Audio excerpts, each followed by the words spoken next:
Assalamualaikum warahmatullahi wabarakatuh. Perkenalkan, nama saya Darnia dengan NIM 850813002, Program Studi Pendidikan Guru Sekolah Dasar UPBJJ UT Kendari, Salut Munaraya. Baik, kali ini saya akan melakukan praktikum 7 dengan judul Percobaan muatan listrik serta arus dan tegangan listrik.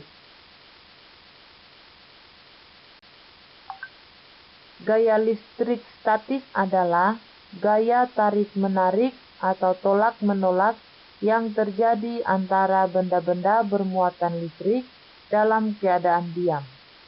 Gaya listrik statis bisa disebut juga dengan gaya Coulomb. Augustin de Coulomb.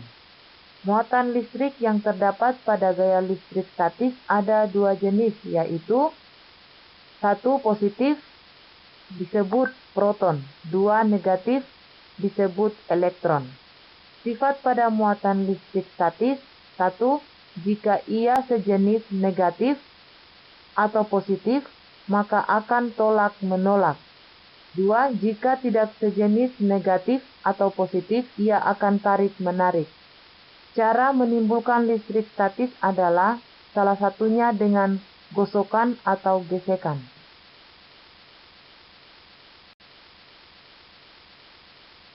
Alat dan bahan yang kita gunakan dalam percobaan muatan listrik: yang pertama, bola pingpong 2 buah, yang kedua, benang jahit, yang ketiga, lembaran wol dan nilon, yang keempat, tas plastik, yang kelima, isolasi, yang keenam, sisir plastik, yang ketujuh, potongan kertas kecil-kecil. Sedangkan alat dan bahan yang kita gunakan dalam percobaan arus dan tegangan listrik: yang pertama, baterai 1,5 volt 3 buah, yang kedua, kabel penjepit, yang ketiga, bola lampu 2,5 volt, yang keempat, ovometer 1 buah, yang kelima, dudukan baterai 3 buah.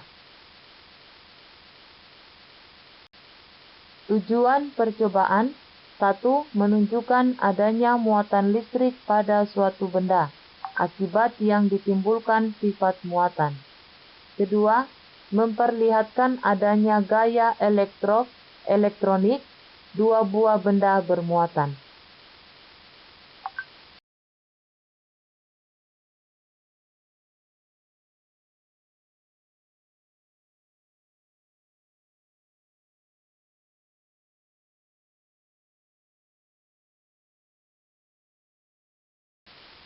Proses percobaan dapat dilihat pada gambar berikut.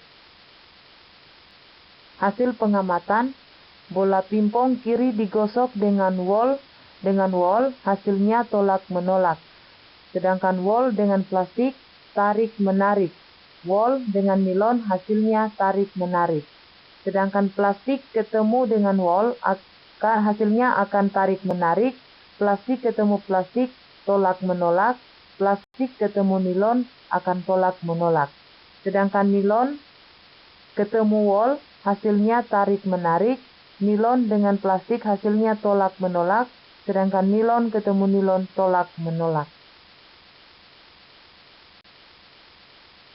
Kesimpulan yang kita bisa dapat dalam praktek ini: yang pertama, cara sederhana untuk memperoleh benda bermuatan listrik salah satunya adalah dengan digosok. Kedua, benda yang memiliki muatan listrik sejenis akan menghasilkan gaya tolak-menolak. 3. Benda yang memiliki muatan listrik tak sejenis akan menghasilkan gaya tarik-menarik. Hal ini sesuai dengan landasan teori hasil pengamatan yang telah dilakukan. Percobaan arus dan tegangan listrik.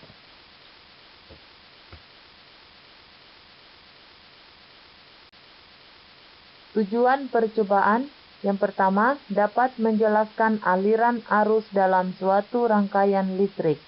Kedua, dapat menjelaskan pengaruh tegangan terhadap suatu rangkaian. Proses percobaan dapat dilihat pada gambar di bawah ini. Hasil pengamatan terhadap jenis bahan. Yang pertama, kawat besi. Lampu menyala berperan sebagai konduktor. Kemudian yang kedua, kawat tembaga. Lampu menyala berperan sebagai konduktor. 3. Sendok perak.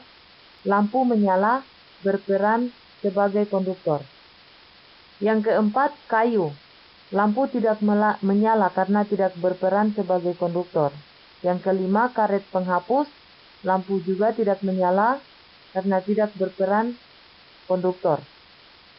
Yang keenam, kertas. Lampu tidak menyala karena tidak berperan konduktor. Yang ketujuh, tas plastik. Lampu tidak menyala karena tidak berperan konduktor. Yang kedelapan, air keran. Lampu menyala karena konduktor berperan. Yang kesembilan, air garam. Lampu menyala karena berperan konduktor.